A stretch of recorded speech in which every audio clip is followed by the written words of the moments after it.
Elizabeth seems to be a secondary character in both the stories of Luke's narratives. In the first episode, Zachariah took the center stage. The angel appeared to him, not to Elizabeth. In the visitation story, the focus would be on Mary. Elizabeth would retire with, "And why has this happened to me that the mother of my Lord comes to me?" But let us start at the beginning. Elizabeth did not know Zachariah well when they got married. He was a priest of the clan of Abijah. He was a good and holy man. Elizabeth grew to love him. They would often sit by the fire hand in hand.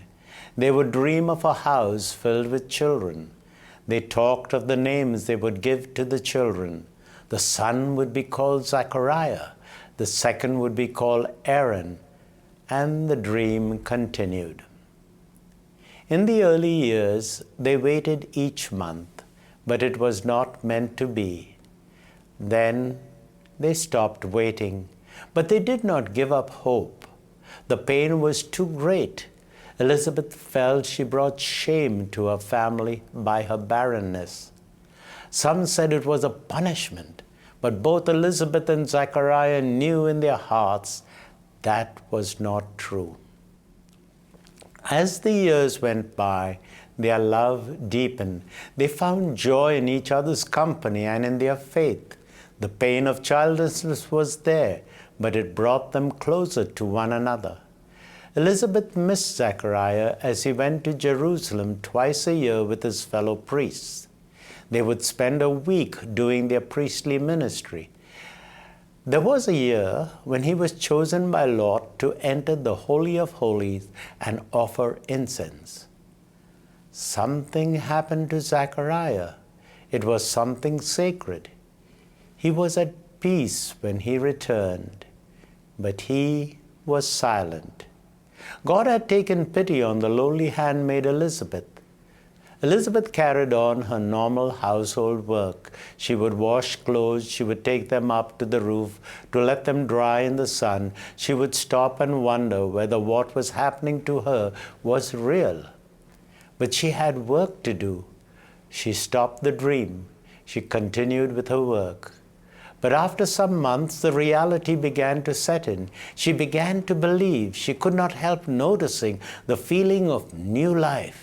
She knew it in her heart as much as in her womb. She knew that nothing was impossible with God. The months went by, and as Elizabeth stood by the water jars in her house, she realized her pregnancy was clearly visible. Soon she would need someone to go to the well and fetch water for her. And then one day, there was a noise outside her door. There stood her cousin Mary, accompanied by her father Joachim. It was a 3-hour journey, 7 kilometers from their house outside Jerusalem on the north side near Herod's gate. Elizabeth looked deeply into Mary's face. There was a glow.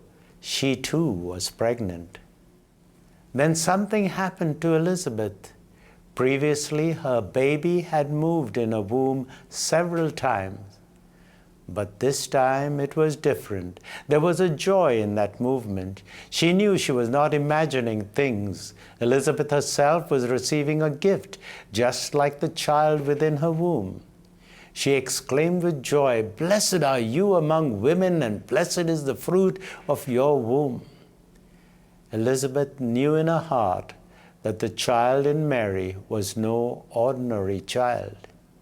It was the Messiah, whom Zachariah and she had been awaiting together with other faithful Jews. What that Messiah would do, they could not imagine. Zachariah had been praying in the corner. He was quietly observing all the excitement going on. Now he came forward. He placed his hand on Mary's head in gentle benediction. He did not have to say a word. Even if he wanted to, he could not. But the message was clear. Mary had trusted in the angel unlike Zechariah. Things would be all right with Israel. Yes, nothing is impossible with God. Tomorrow we will look more closely into the mystery of the visitation and the story of a young woman and her older cousin and how they loved and cared for each other.